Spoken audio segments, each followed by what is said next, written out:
दोस्तों नमस्कार। अनोखा ज्ञान यूट्यूब चैनल में आपका स्वागत है।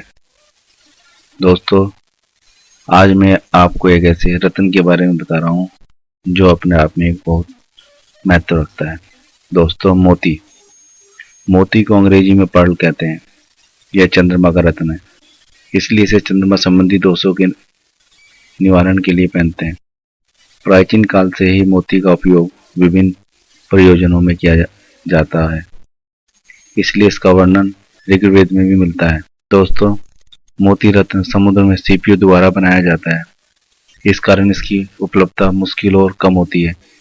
अच्छी गुणवत्ता का मोती बहुत मूल्यवान और कम ही पाए जाते हैं। ये सफ़ेद, चमकदार और कई आकार के होते हैं, लेकिन गोल मोती ही सबसे उत्कृष्ट माना जाता है और यही खरीदा और बेचा जाता है। वर्तमान में मोतियों का कल्चर भी शुरू हो गया। समुद्र से सीपियों को पालकर उन्हें ऐसी अवस्था में रखते हैं कि उनमें मोतियों का प्रोडक्शन हो सके। इस प्रक्रिया को पर्ल कल्चर कहते हैं। इस प्रकार तैयार मोती असली मोतियों की श्रेणी में आते हैं। सभी रत्नों में मोती ऐसा रत्न है जिसका फैशन इंडस्ट्री में बहुत इस्तेमाल किया जाता है। दोस्तों वैज्ञानिक रूप से मोती कैल्शियम कार्बोनेट है, जो कि अपनी सबसे छोटी क्रिस्टलाइन अवस्था में मोती के रूप में पाया जाता है। दोस्तों ज्योतिष शास्त्र के साथ साथ मोती का इस्तेमाल साजो श्रृंगार में भी किया जाता है, इसलिए बाजार में इसकी मांग बहुत है। अधिक मांग होने के कारण बाजार में नकली मोती भी उपलब्ध होते हैं। नकली या कृत्रिम मोती प्लास्टिक और कांच आदि की सहायता से तैयार किया जाता है। दोस्तों अब मैं आपको मोती के कुछ गुण के बारे में बताता हूँ। दोस्तों प्राचीन गाथाओं के अनुसार शुद्ध मोती तारे के जैसा चमकता है। ज्योतिष में एकदम गोल मोती को सर्वश्रेष्ठ मानते हैं। इसमें न तो कोई रेखा होती है और न ही इन पर किसी किए हुए काम के निशान होते हैं। यह ज्ञान को बढ़ाने वाला व धन प्रदान करने वाला रत्न है। चंद्रमा का रत्न व्यक्ति के व्यवहार को शांत करता है, निर्बलता को दूर कर चेहरे पर कांति लाता है। दोस्तों ज्योतिष शास्त्र में मोती का बहुत महत्व है। मोती चंद्रमा का रत्न है। जिसकी जन्म कुंडली में चंद्रमा क्षीण, दुर्बल या पीड़ित हो तो उसे मोती अवश्य धारण करना चाहिए। दोस्तों निम्न परिस्थितियों में भी इसको हम किस प्रकार धारण कर सकते हैं। नंबर 1, यदि जन्म कुंडली में सूर्य के साथ चंद्रमा उपस्थित हो तो वह क्षीण होता है। इसके अलावा सूर्य से अगली 5 राशियों के पहले स्थित होने पर भी चंद्रमा क्षीण होता है। ऐसी स्थिति में मोती धारण करना चाहिए।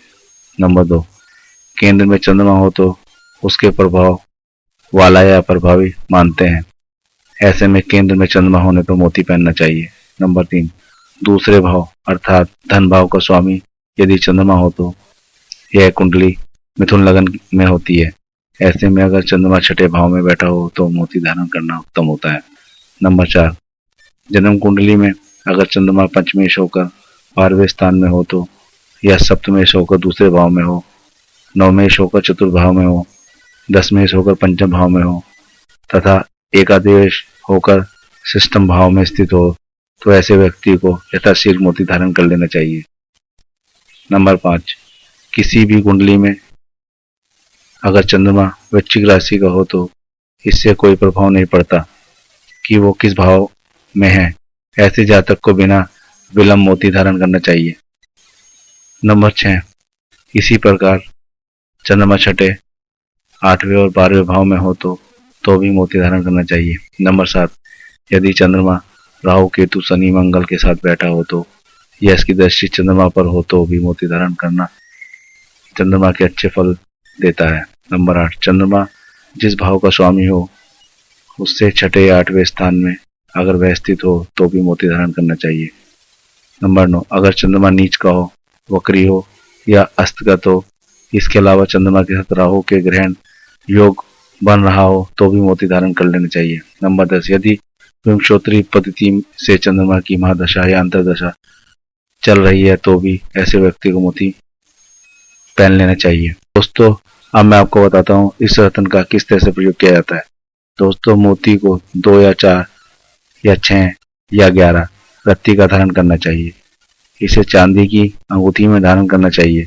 इसके बाद किसी शुक्ल पक्ष के सोमवार को विधि अनुसार उपासना आदि करके 11,000 बार ओम सोमाय नमः मंत्र जाप करके संध्या के समय इसे धारण करना चाहिए।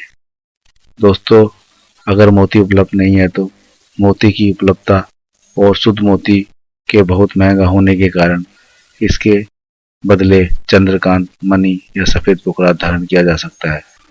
दोस्तों, अब मैं आपको बताता हूँ कि इसके साथ किस तरह से सावधानी बरतनी चाहिए।